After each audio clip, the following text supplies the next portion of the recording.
Alright, what's up guys? Matt here from Loon Outdoors, and today we're going to be tying a little scud, and we're going to be tying a tan scud with a orange hotspot in it using a few resins. So we'll jump up close and I'll show you what I'm using. So for my hook choice, what I have in the vise right now is a Firehole Sticks 320 size 14. You guys can vary this size to meet your local waters.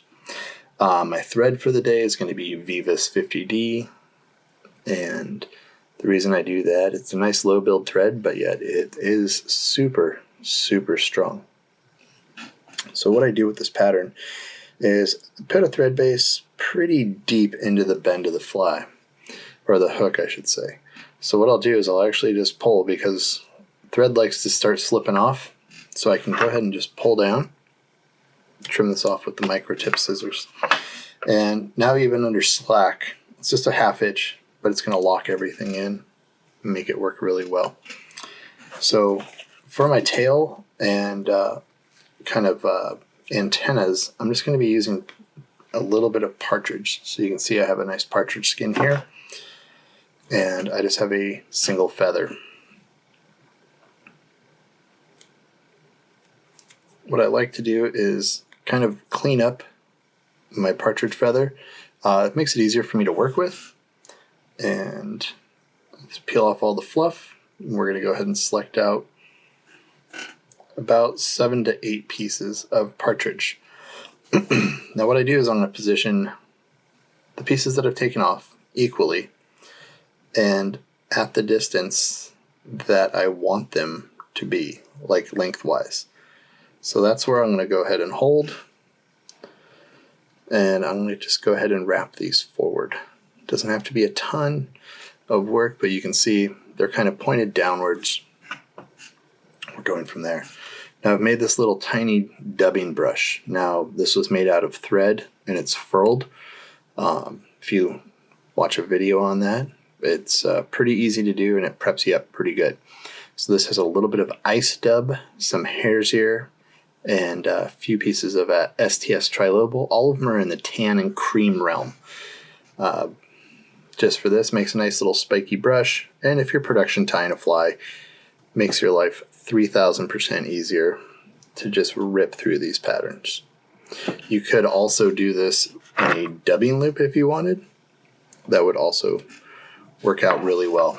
I'm not going to add the front antennas quite yet. I'm going to go ahead and work this forward. Now you're noticing I'm not adding any ribbing to this. I don't really feel it's totally necessary, but I'm just going to work and connect touching turns, moving my way forward, and you can see how buggy it just kind of looks like a big ball of fluff right now. So and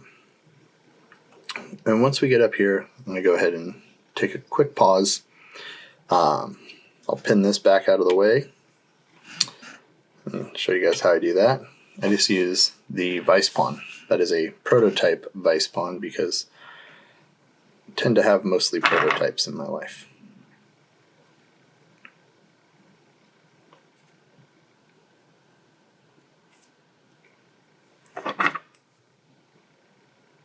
Next up, I'm just going to take, and I cut the V out of the feather, and that's going to give me my 8 to 10 strands here. And I'm just going to adjust to length. Nice loose wrap. And a few tie-ins there. I'll release the vise pawn, and we'll continue our touching turn program here. Once we get up front, we'll go ahead and just pin that down. I lift the whole operation back. I'm going to take a few connecting turns down below, and we'll go ahead and whip finish here really quick.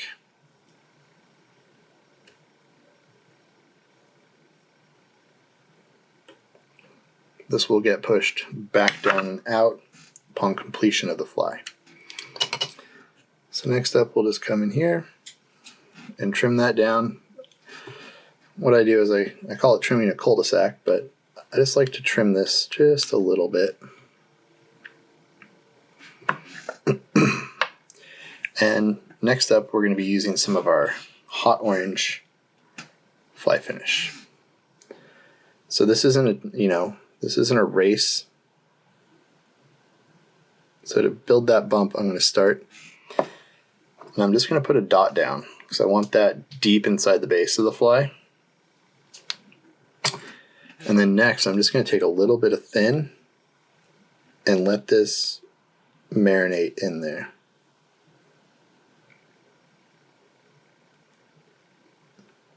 So this is going to be my Scud base. And you can see I'm not racing to get this done. I'm letting it saturate in. We'll go ahead and hit it for the allotted 10 seconds. If you're in a quick hurry, you could probably fish it just like this, but we're going to make it a little bit cooler.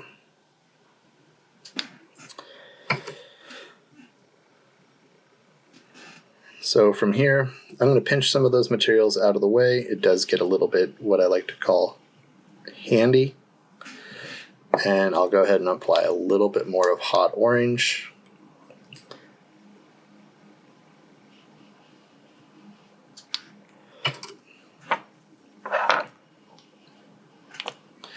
And now we're going to go ahead. I just leave the light on down here. Doesn't really matter. It's not going to make a big difference. But I'm going to turn the fly upside down. So as you can see, when I come in and cure, I'm going to build this up in a few layers. Put the light back down. Again, just leaving it on. And we'll just build a nice little hump here. So once we have a pretty well established hump right here in the middle, we'll go ahead and start working with our thin. Again, lights on.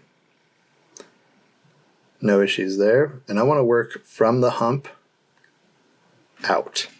So you can see I take one side and cure. And then I'll work from the back side down in and over. So that's going to create a nice big bump. And I'm going to go ahead and set this up and cure really heavily right now. You can see that hot spot just fluorescing wildly. And that's kind of a cool thing.